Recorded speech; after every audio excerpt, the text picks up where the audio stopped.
सिंधियाना news network जी reporter मंजूर कालरो मौजूब टंडोला yard ज़िले जे तालके चंबड़ में जोगियुनि जे वसंदी अहिड़ी बाहि जिते हिकु झूने बुज़ुर्ग जयराम जोगी पारां इल्म जी रोशनी खे ताक़त जो सरचश्मो सम्झंदे पंहिंजी ईंदड़ नस्ल जो बचाव कंदे संदन झर झंग रुलंदे फिरंदे ख़ैरातुनि मुरलिन नांगन केड़ू रतल लिबास ऐं नांगन जे ज़हर बजाए इल्म जी रोशनी ॾियारण जो पको इरादो खणी ॻोठ जे वेझो हिकु तालीम याफ़्ता न्याणी सां राब्तो कंदे पंहिंजे प्रोग्राम खां आगाही ॾींदे मदद लाइ चयो त पारस पाण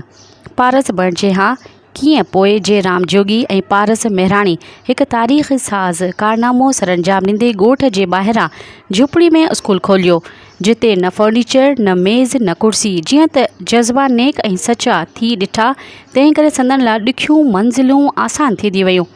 अॼु जोगियुनि जे पोइते पियल ॻोठ जयराम जोगी स्कूल तालको चंबड़ जे 275 ग़रीब बेसहारा ऐं बेपोच ॿारनि खे मुफ़्त तालीम जे ज़ेवर सां सिंगारण लाइ कोशिशूं साभिया थींदे ॾिसी सघिजे थो।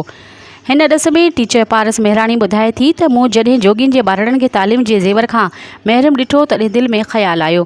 त तालीम हिननि जो बुनियादी हक़ आहे। उन बाद जोगियुनि सां गॾिजी इल्म जे मर्तबे बाबति खेनि सम्झाए संदन ॿारनि खे झूपड़ीअ में तालीम ॾियणु शुरू कई। पाण तालीम सां गॾोगॾु झूपड़ी स्कूल खे बतौर गवर्नमेंट स्कूल जी इमारत तौरु मंज़ूर कराए ॾियण लाइ पंहिंजूं कोशिशूं जारी रखियूं आहिनि। जेतोणीक स्कूल टंडोला यार्ड ज़िले जे तालीम खाते पारां का ख़ासि ख़ातिर ख़्वाह संभाल मदद या हिम्मत अफ़ज़ाई थियण बाबति दरगुज़रीअ वारी वाट रही आहे। तंहिं करे जयराम जोगी स्कूल चंबड़ लाइ सरकारी मदद वास्ते बुज़ुर्ग जयराम ऐं एतिराम लाइक़ मास्टराणी पारस जूं कोशिशूं तेज़ कई वयूं आहिनि जिन जी साराह करे सघिजे थी। उन लाइ हिननि खे हाणोकी डिप्टी कमिश्नर टंडोला यार्ड सलीमुल्ला ओढू तरफ़ां ख़ुसूसी तौर बि शाबाशियूं ॾिनियूं आहिनि जंहिं लाइ पाण चवनि था जोगियुनि जे स्कूल लाइ तालीम खाते खां जेके बि ज़रूरतूं हूंदियूं से अहमियत ॾींदे मंज़ूर कराए ॾिनियूं वेंदियूं। हिन इलाइक़े जे ग़रीब जोगियुनि जे ॿारनि खे तालीम वास्ते सिंध सरकार ख़ासि तौर ते तालीम खातो सिंध ऐं चीफ सेक्रेटरी सिंध जो